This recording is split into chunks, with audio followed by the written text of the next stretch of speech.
In the rain-soaked streets of Glasgow, where grey skies mirror the gloom of broken lives, Dorothy, a resilient young woman played by Lynch, endures the wrath of her volatile boyfriend, Tony Ian Glenn. One fateful night, after attending his uncle's funeral, Tony's rage erupts on a train ride home. Accusing Dorothy of misplacing his prized golf clubs, he lashes out violently, even assaulting a train guard who intervenes. Tony storms off the train, leaving Dorothy battered and alone.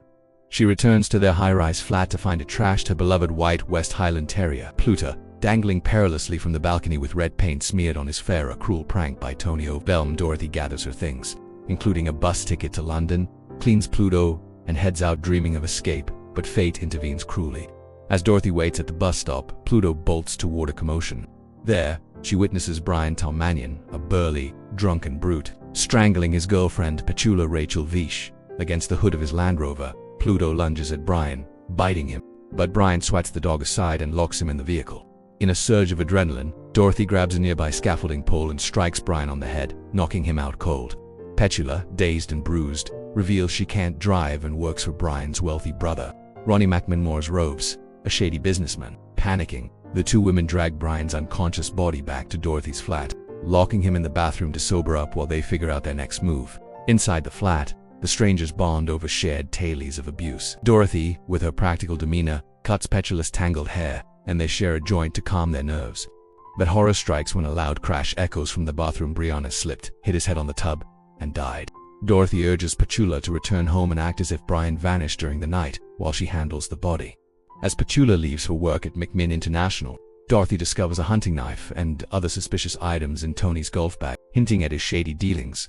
At the office, Ronnie reports Brian missing to the police, tasking Petula with checking hospitals. Instead, she calls Dorothy using Brian's mobile phone, desperate for guidance. Dorothy, spotting an opportunity in Brian's severed finger chewed off by a hungry Pluto and preserved in the fridge, hatches a bold plan, stage a kidnapping and demand ransom from Ronnie. Petula, intrigued by the scheme, suggests £1 million.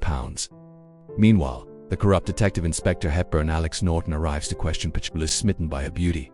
He overlooks inconsistencies in her story, but his obsession grows. Hepburn examines the finger at the station, confirming it's from a corpse, and inflates the ransom demand to £2 million when informing Ronnie, pocketing the idea of a cut for himself. He plants doubts about Petula's involvement, suggesting Brian faked his own mutilation for cash.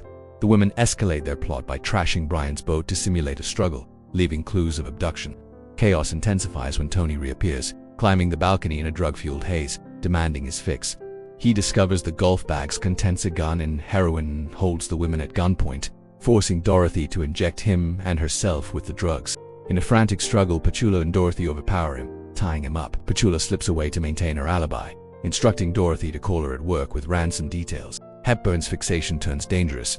He burns the original ransom note, confronts Petula at home with promises of escape together, terrifying her. Ronnie Suspice threatens Petula and spends the night at her place, heightening the tension. The next day at McMinn International, Ronnie arrives with £2 million and a Hepburn intercepts, taking half for himself and handing the rest to Petula as evidence. Petula drives off with the bag, Hepburn tailing her obsessively. At a remote garage, Petula meets Pluto, outfitted with a She loads the money and sends the dog running back to Dorothy.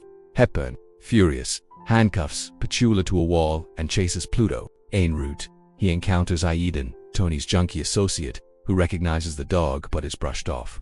Pluto reaches the tower block, but Hepburn bursts in, shooting wildly at the bound Tony, seemingly killing him. Ronnie arrives, gun drawn, confronting Hepburn. In a twist, Tony, revived and armed with an elephant tranquilizer gun from the bag, shoots Hepburn. Ronnie then kills Tony with a fatal shot to the heart and turns on Dorothy. Just as doom looms, Petula appears, free from her cuffs and wielding a weapon. She shoots Ronnie dead, saving Dorothy. The women, now with bodies piling up, grab Hepburn's car, Pluto, and the money, heading to the police station to confess, or so they think. Discovering a second bag of ransom money in the car Hepburn's cut, they realize they have doubled the haul. Opting for freedom over justice, they board a train with their fortune and faithful dog, embarking on a new life far from Glasgow's shadows. Directed by Bill Eagles and written by Simon Donald, this 2000 dark comedy thriller blends sharp wit, gritty violence and feminist undertones, showcasing Weisz and Lynch's electric chemistry amid a web of deceit and survival.